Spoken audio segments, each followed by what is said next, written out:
Hello guys and welcome back. Today I will show you how you can test the glove plugs using a multimeter. Is a simple and quick task to do home.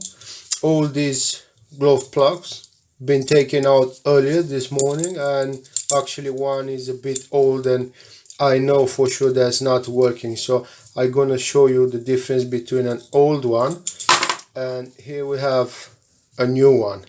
This is slightly smaller, but it's doing this the same. So the purpose of both glove plugs is the same. All you have to do is to set correctly your multimeter. We're gonna set to the lowest resistance points, which is here, the ohms, 200. And now we're gonna test the old glove plug for resistance.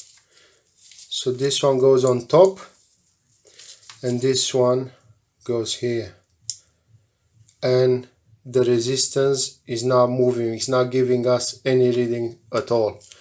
Let's try with the new one, see what's gonna happen.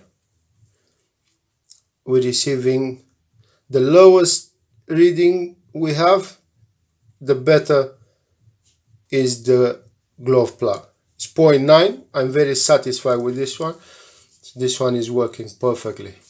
Thanks for watching, guys.